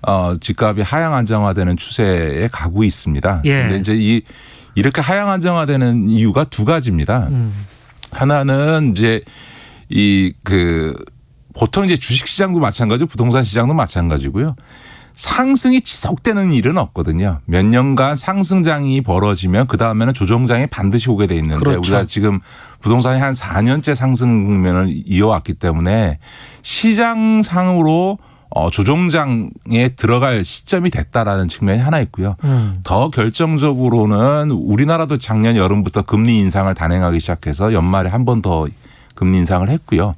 무엇보다 세계 그 금리 시장, 금리나 어쨌든 유동성에 가장 큰 영향을 미치고 있는 미국이 지금 테이퍼링부터 시작해서 금리 인상 기조를 분명히 하고 있으면서 지금 전 세계적으로 자산 버블이 조금 꺼지는 유동성이 줄어들면서 자산 버블이 꺼지는 현상들이 발생하고 있는 거고요. 그런 이제 금리 인상 기조에 따라서 거시 유동성의 어떤 위축이 발생하고 그거에 따라서 집값 하락이 불가피하게 지금 나타나고 있는 거죠. 제가 이 말씀을 또 다시 드리는 이유는 뭐냐면 양쪽 후보가 이 부동산 정책의 기조는 다릅니다만 어떤 기조를 선택한다 하더라도 지금 부동산의 하향 안정화 추세는 그대로 지속될 거다. 그건 시장이니까. 예, 시장의 그 흐름을 완전히 막아버릴 수 있는 그런 정보는 없을 그러니까 것 같아요. 많은 분들이 무슨 부동산 얘기할 때 지금도 그런 얘기합니다만 공급 이야기하고 무슨 세제 이야기합니다만 그것이 미치는 영향이 없다 할 수는 없으나 그것은 결정적인 게 아니고요. 그렇습니다. 가장 중요한 거는 거시 유동성의 그렇습니다. 문제가 제일 중요하고 그거에 따른 자산법을 문제인데 그러니까 단적으로 청취자들께서 지난 6개월 동안 정부가 새로 뭐 한 것도 없는데 집값이 하락하고 있잖아요. 실제로 강남의 단지들도 매물들이 몇 억씩 떨어져서 지금 나오고 있어요. 그러면 지난 몇 달 동안 아무것도 안 했는데 집값이 하락하는 이유는 벌어진 건 딱 하나밖에 없습니다. 금리를 2번 인상한 것밖에 없고요.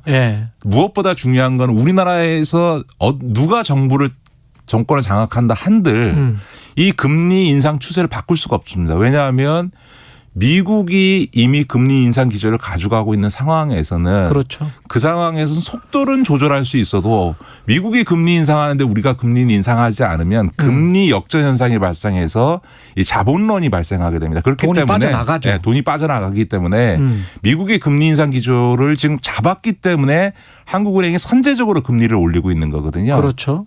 그래서 이게 미국이 이 금리 인상 기조를 주도하고 있기 때문에 뭐 이재명 정부가 됐든 윤석열 정부가 됐든 우리도 금리 인상 기조로 갈 수밖에 없고 그렇게 되면 자산 보불이 빠지면서 부동산 가격은 하향 안정화되는 건 어쩔 수 없다. 그러니까 그래서 청취자들께서도 대선의 결과가 어찌 되든 우리나라의 부동산에 있어서 가격 안정화 추세는 이제 거스를 수 없는 흐름이라. 그러니까 지금 그런 조정작이 오면 무주택자들 입장에서는 뭐 나라 경제보다도 본인의 이익을 위해서라면 훨씬 더 좀 많이 빠지는 게 좋을 것 같고.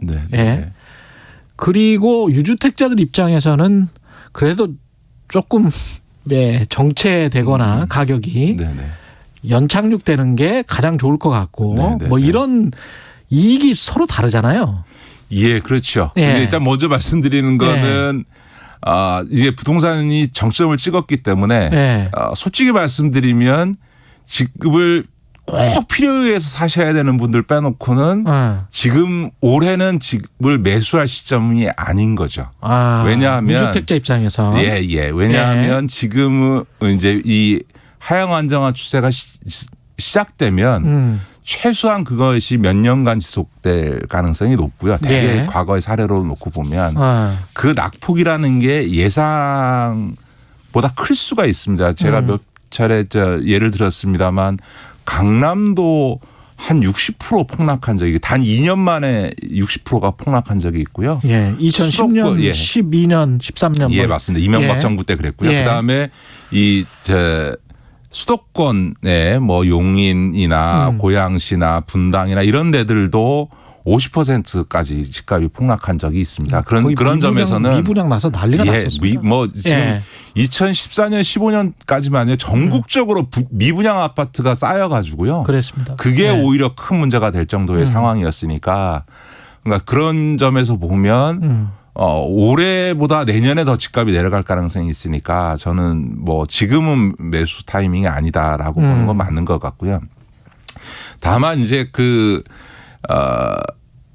정부가 어떻게 할 거냐라고 하는 점에서는 사실은 이제 올해 이후에는 집값이 이게 급락하게 되면 그러니까 주택담보대출을 했던 분들의 이 가계부채 문제가 생겨날 수 있기 때문에 오히려 지금은 이제 앞으로는 부동산 문제가 가계부채 문제로 전환될 가능성이 있어서 그러면 이제 당연히 뭐 이자 낼 능력 있는 최상위 계층이야 문제가 없겠습니다만 중산층 이하들 같은 경우에는 심각한 문제가 생기고 특히 서민들 같은 경우는 신용불량자 연체자가 될 가능성이 높으니까 그렇습니다. 이거에 대한 대책을 정부가 오히려 수립해야 되는 불과 1년 만에 완전히 정반대의 고민을 해야 되는 상황이 올 수 있다. 세제 정책이나 대출 정책이 확 뒤바뀔 수도 있다 상황에 따라서.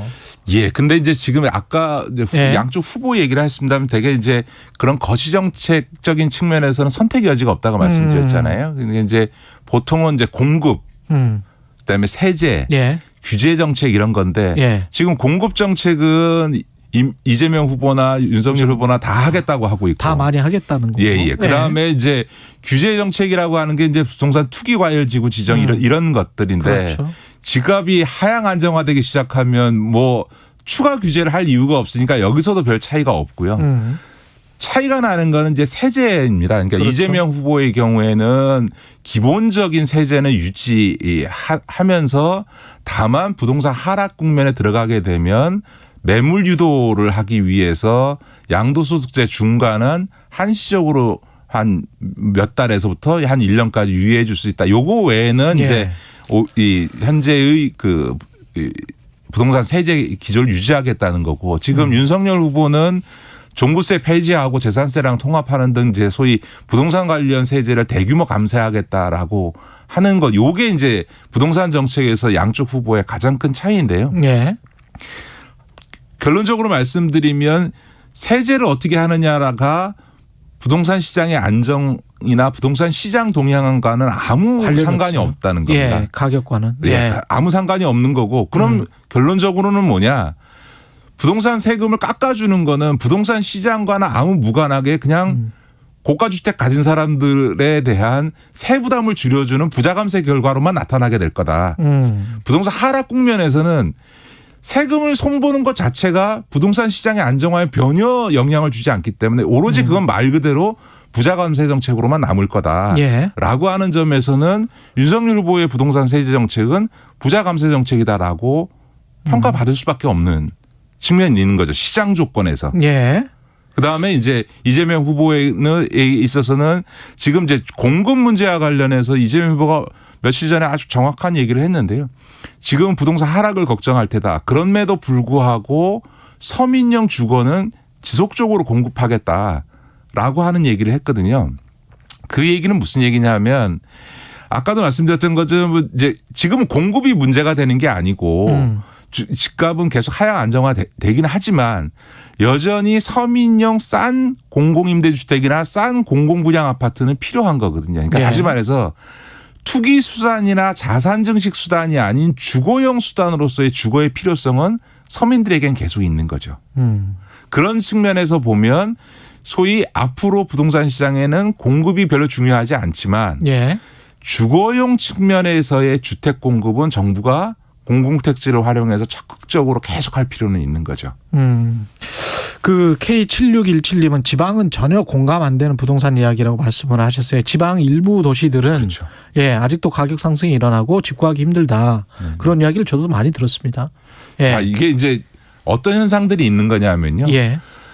보통 집값이 오르기 시작하면 강남부터 시작해서 오르기 시작하고 그다음에 이제 서울이 오르고 그다음에 경기도가 이제 따라 오릅니다. 그래서 수도권이 쭉 오르고 나면 그다음에 이제 지방이 오릅니다. 왜냐하면 아까도 말씀드렸던 것처럼 이거는 주거용 주택에 대한 수요 공급에 의해서가 아니고 일종의 자산 증식 수단으로서의 투자 내지는 나쁘게 얘기하면 투기적 수단으로 집값이 이루어지고 있기 때문에 수익률이 높게 나타나는 수도권에 먼저 투자가 이루어지고 거기 웬만큼 가격이 오르면 그다음에 이제 지방의 아파트들을 사기 시작하기 때문에 지방의 아파트 가격 상승이 뒤에 이루어집니다.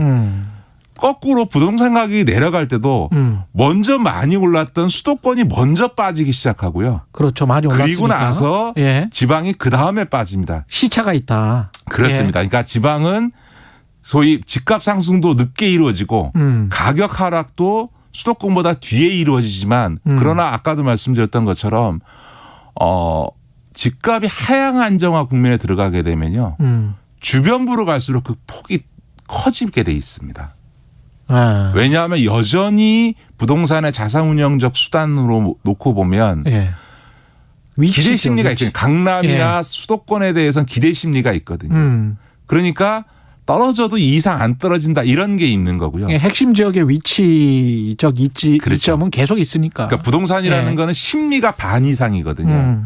그러니까 이거 하향 안정화 추세가 1년 뭐 반년 1년 가면 야 이거 집값 계속 떨어지겠구나라고 하는 심리가 형성되기 시작하면 실제 이상으로 부동산 가격이 뚝뚝 떨어집니다. 왜냐하면 야 지금 못 팔면 내가 이거 손해 보겠구나 하니까 매도 가격을 계속 낮추면서 물건을 내놓기 시작하고요. 그렇게 그렇죠. 물건이 매도 가격이 내려가기 시작하면 조금만 더 기다리면 더 내려가겠네라고 매수자들은 계속 대기합니다.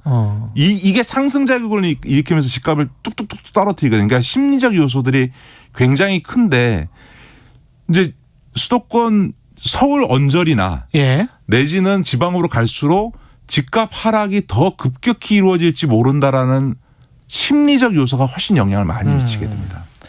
알겠습니다. 오늘 정년 연장이나 연금 개혁 이야기도 해야 되는데 시간이 다 돼서 다음 주에 다음 주에 하시도록 하고요. 어쨌든 부동산과 관련해서는 이제는 지난 몇 년 동안 우리 국민들을 괴롭게 했고 지금 현재 문재인 정부에 대한 가장 날카로운 비판이 부동산 가격 상승이었는 건데요. 청취자들께 말씀드린 건 부동산을 판단하실 때는 거시경제 요소의 측면에서 금리라든가 혹은 통화정책 막 양적 완화라고 해서 이제 재정을 막 쓰는 이런 돈이 막 풀리는 국면에서는 부동산 가격이 오른다. 제가 말씀을 전해 드렸습니다만 문재인 정부의 가장 큰 실책은 이 집권 이후에 18년, 19년, 20년 계속 저금리 경제 때문에 저금리를 유지할 수밖에 없었고 코로나로 인해서 대규모 추경 100조가 넘는 추경 등을 통해서 돈을 풀어야 되는 상황에서 집값을 도저히 잡을 수 없었던 건데 잡을 수 없는 집값을 잡겠다고 호언장담했다가 실패를 할 수밖에 없었던 거거든요. 그렇기 때문에 거꾸로 이제 새 정부 이후에는 집값의 하락을 막을 수 있는 정부는 없습니다. 전혀 다른 상황이 올 것이다. 김기식의 식스센스 더 미래연구소 김기식 소장님이었습니다. 고맙습니다. 네, 고맙습니다. KBS 1라디오 최경영의 최강시사 듣고 계신 지금 시각은 8시 45분입니다.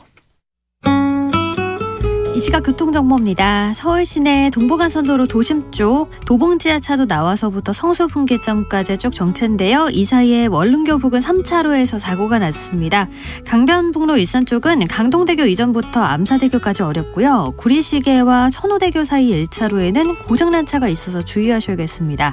다시 잠철철교에서 영동대교, 동호대교와 마포대교 사이 답답하고요. 올림픽대로 공항 쪽은 암사대교와 한강대교 사이에 차가 많습니다. 전 시간과 비슷한 교통량이고요. 반대 하남 쪽으로는 올림픽대교와 천호대교 사이 4차로에서 사고 처리 중이라 주의가 필요합니다. KBS 교통정보센터에서 임초희였습니다. 여러분은 지금 KBS 1라디오 최경영의 최강시사와 함께하고 계십니다. 미국 이야기 좀 해보겠습니다. 조 바이든 미국 대통령 국정수행에 대한 자국 내 부정적 여론이 점점 높아지고 있는데요. 인플레이션, 오미크론 변이 심각합니다. 워싱턴에 있는 김양순 특파원 연결되어 있습니다. 안녕하세요. 네, 안녕하세요. 김양순입니다. 새해 복 많이 받으시고요. 네, 새해 복 많이 받으세요. 지금 조 바이든 미국 대통령의 국정수행 지지도는 몇 %입니까? 네, 제일 최근에 여론조사를 찾아봤더니 1월 2일에서 4일 사이에 여론조사기관 유고부에서 당원이 아니라 그냥 일반 성인 1,500명을 대상으로 여론조사를 했어요. 3.5%포인트 오차범위인데 잘 못하고 있다라는 게 51%, 잘하고 있다라는 게 40%, 잘 못한다라는 게 지금 이제 과반을 넘어서고 있는 상황입니다. 잘한다가 40%밖에 안 돼요? 그렇죠. 잘한다가 40%밖에 안 돼요. 이 기조가 12월 말에도 사실 나타났었거든요. 여론조사기관 라스무센이 22일부터 27일까지 국정수행평가 역시 1,500명 대상으로 했더니 이때도 바이든 잘한다가 41%, 잘 못한다가 58%. 그래서 계속 이제 연말부터 40%대 수치를 기록하고 있는데요. 이게 지금 데이터 전문 언론사 538의 분석을 보면은 취임 직후에는 지지 여론, 즉 잘하고 있다가 55%였거든요. 이게 1년 만에 10%포인트 이상이 빠졌어요.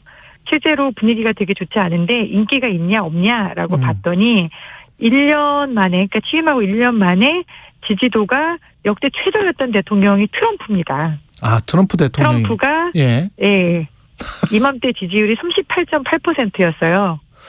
아니 근데 바이든 대통령은 트럼프 대통령보다 훨씬 더 이제 노련한 정치인이고 정치를 뭐 외통위에서 40년 이상 한 사람이어서 아주 능숙하게 국정 수행을 할 것이다. 특히 외교는 잘할 것이다 그랬는데 오히려 외교에서 이상한 특히 아프가니스탄이 첫 시발점 아니었습니까? 이게? 네, 맞습니다. 예. 정확하게 이 여론조사 추이를 좀 봤더니 9월 1일이 딱 변곡점이에요. 예. 잘한다, 못한다가 딱 꺾여지는 교차 포인트가 예. 9월 1일인데 그 9월 1일이 언제냐. 8월 31일이 아프간에서 미군이 완전 철수한 날이거든요. 그렇죠. 그리고 기억하시겠지만 그 2주 전에 카불 공항에서 미군들이 헬기에 막 올라타면서 이제 거기 헬기에 사람들이 아프간 사람들이 매달리면서 살려달라고 그렇죠. 절규를 했었던 그 탈레반이 카불을 함락해서 제2의 사이공 함락 때랑 똑같다. 아프간 대통령이 미국이 싸준 돈가방만 들고 튀었다. 그리고 이제 미국은 자국민들을 버리고 철수를 했다. 아직도 아프간에 지금 미국인들 남아 있거든요. 그렇죠. 그런데 트라우마를 아주 강력하게 각인시켰던 게 8월 중순부터 말까지 그 2주 동안이고 정확히 9월 1일 여론조사부터 잘 못한다라는, 그러니까 지지하지 않는다, 국정수행 잘 못한다라는 평가가 더 올라가기 시작했습니다. 왜 그랬을까요? 참, 그 다음에 이제 덮친 게 인플레이션. 이거는 뭐 국가가, 정부가 뭘 어떻게 할 수가 없는 뭐 시장의 상황이긴 하고, 그 다음에 오미크론 변이 바이러스, 뭐 각종, 이 지금 오미크론 변이 바이러스 때문에 뭐 통계가 뭐 하루치가 갑자기 뭐 100만 명 뛰기도 하고 확진자가 그랬습니까? 지금 미국이? 네, 저도 이제 신규 확진자가 100만 명이더라고 했더니 이제 예. 본사에서 데스크가 깜짝 놀라는 거예요. 10만 명이겠지? 그래서 아니요, 100만 명이라니까요? 그랬더니 정말 어떻게 하면 100만 명이 확진될 수가 있어? 라고. 한국에서는 좀 믿기 어려운 수준인데 3일에 100만 명이 넘는 신규 확진자가 나왔고 그 다음날 4일에는 88만 명이 나왔어요. 이게 사실 이제 뭐 연휴 지나고 검사가 몰려서 그런 거 아니냐라고 볼 수 있어서 일주일 우리가 평균을 내서 하루 확진자를 보잖아요. 근데 일주일 평균 냈더니 그 하루 확진되는 사람이 또 54만 명입니다. 와, 54만 명도 어마어마한 숫자입니다, 진짜. 어마어마하죠. 우리가 작년에 1월 6일에 정확하게 백신이 없었잖아요. 그때 의료진들만 백신 맞을 때였거든요. 전선에 있는. 그때 백신이 없어서 다들 막 입원을 못하고 병원 문 앞에서 죽어간다라고 했을 때 그때 하루 평균 신규 확진자가 30만 명, 25만 명 이랬어요. 민심이 휴경할 수밖에 없겠습니다. 거기다 이제 공화당 쪽에서도 이걸 아주 교묘하게 좀 이용하는 측면이 있지 않습니까? 백신 뭐 자꾸 부추기고 못 맞게. 네, 공화당 당원들은 백신에 대해서 계속 불안감을 부추기고 있는 거죠. 백신 과학적이지 않다. 백신 맞으면 좋지 않다. 심지어 재미있는 거는 트럼프 전 대통령이 백신 자기 추가 접종까지 다 했다라고 공개를 했어요. 그랬더니 이제 공화당 집회였는데 트럼프 대통령이 저 추가 접종했어요. 여러분 3차 접종하세요. 했더니 현장 반응이 우 이렇게 막 손가락을 밑으로 내리면서 야유가 터져 나왔어요. 그렇죠. 저도 그거 봤습니다. 어떻게 네가 맞으라고 할 수 있냐. 정말 트럼프 대통령이 맞으라고 해도 맞지 않는다라고 하면은 지금 현재 미국의 백신 접종 인구가 아직 70%가 안 되거든요. 완전 접종이. 나머지 30%는 거의 맞을 생각이 없다라고 보는 게 맞을 것 같습니다. 뭔가 바이든 대통령으로서는 뭔가 이렇게 국면을 전환해야 되는 그런 상황인데 마침 또 작년 이맘때 미국의 난입 사건이 있었고 이거는 지금 계속 조사가 진행 중인 거 아닙니까? 트럼프 대통령이 얼마나 책임이 있는지도 좀 아직 밝혀져야 되는 거고 진상조사 관련해서. 네, 이제 1년 됐잖아요. 정확하게 1월 6일 날 저도 이제 그 현장에 있었는데 당시에 정말 이게 미국의 민주주의라는 게 이렇게 땅에 떨어졌구나라는 거를 미국인들뿐만 아니라 전 세계에서 다 실감을 했거든요. 그래서 1년 동안 조사를 했는데 그 조사 결과에서 공화당 내부 의원들 상당 부분 사전에 감지하고 있었다. 그리고 이제 DHS라는 미국에 있는 정보기관도 역시 이렇게 국내 테러가 일어날 가능성, 폭동이 일어날 가능성이 있다. 감지하고 있었다라는 사실들이 속속 드러나고 있습니다. 그거를 사실상 배임하고 그냥 내버려뒀다는 거잖아요. 그렇죠? 그렇죠. 예. 이 정관계 인사들 특히 공화당 핵심 인사들이 알고 있었음에도 불구하고 모른 척했다라는 게 1차적인 문제고 예. 두 번째로는 당일날 이렇게 군중이 몰려갈 때 폭스뉴스가 이제 미국의 굉장히 우파 매체죠. 그렇죠. 폭스뉴스에 많은 앵커 그리고 기자들이 트럼프 대통령에게 직접 문자를 보내가지고 야 이거 아닌 것 같아. 군중들한테 집에 가라고 해. 이거는 아닌 것 같아라고 정말 계속해서 문자를 보냈던 우파 매체마저도 공개가 됐어요. 예. 네 맞습니다. 이게 언론사에서 대통령에게 직접 코치를 하면서 이건 아니다 라고 말렸던 상황까지 드러난 거죠. 즉 이 일에 대해서 공화당 내부 그리고 언론계에서도 사실 방관을 하고 있었다라는 정황들이 계속 드러나고 있는데 여기에 대해서 의회가 무엇을 했느냐라고 물어보면은 미 의회 지난 1년 동안 이게 유리가 방탄 유리가 아니어서 깨졌어. 그리고 우리가 이런 일이 생기면은 버튼을 하나 눌러가지고 막 문이 자동으로 이렇게 닫히고 차단되고 이렇게 해야 되는데 그런 시설이 없어서 다 이렇게 된 거야라고 하면서 시설을 보수하는 데만 우리 돈으로 1조 원 가까이를 썼어요. 거기 국회의원들도 심각하군요. 책임자 처벌은 그렇습니다. 이제 참 어느 나라 얘기인가라는 생각이 들 정도로 책임자 처벌 아니면 진상조사 이런 거는 1년 동안 말로만 회의 엄청나게 했고요. 청문회도 여러 번 열었습니다. 하지만 여기에 대해서 누가 진짜 책임이 있는지에 대한 조사를 한다기보다는 신용만 했고 그리고 그 사이에 국회 건물, 의회 건물을 단단히 방어하는 데는 수많은 돈을 썼다. 이게 지금 남아있는 겁니다. 미국 정치 이상하게 지금 돌아가는데 바이든 대통령 입장에서는 지금 11월 중간선거가 있기 때문에 트럼프 전 대통령이 다시 등장할 가능성 그다음에 그렇게 되면서 그 국내 정치가 완전히 꼬여버릴 가능성 어떻게 보세요? 지금 이미 상원과 하원에서는 트럼프의 인기가 워낙 높기 때문에 공화당이 결국에는 더 우위를 차지하게 될 것이다. 문제는 우리가 얼마나 많은 숫자로 이기느냐야라고 공화당원들 사이에서는 숫자 베팅을 하고 있어요. 몇 점이나 우리가 앞서갈까? 네. 그래서 이게 트럼프 전 대통령이 현재 공화당에 대한 그립이 장악력이 굉장히 셉니다. 그렇기 때문에 11월 중간선거 때까지 트럼프 전 대통령이 입김을 발휘하면서 선거를 이끌고 갈 수 있고 바이든 대통령이 말씀하신 대로 이거를 타개할 수 있는 뭔가 국면 전환용 카드가 엄청난 걸 내놓지 않는다면은 11월 중간선거에 대패하게 되면은 남은 2년 반 가량의 시간은 이제 의회 동의 없이는 아무것도 할 수 없잖아요. 그렇죠. 이제 끌려다니게 되는 어떤 굉장히 빠른 식물 대통령이 되는 상황이 될 것 같습니다. 7939님, 김양순 기자님 복 많이 받으시고 항상 응원합니다. 건강하셨고요. 정정자님이 댓글창 글씨가 작게 보여요 하셨는데요. 현재 수정 중이니까요. 글씨 크게 바꿀 수 있게 된다고 합니다. 조금만 기다려주시고 지금까지 워싱턴에서 KBS 김양순 특파원이었습니다. 고맙습니다. 고맙습니다. 1월 6일 목요일 KBS 1라디오 최경영의 최강시사였습니다. 고맙습니다.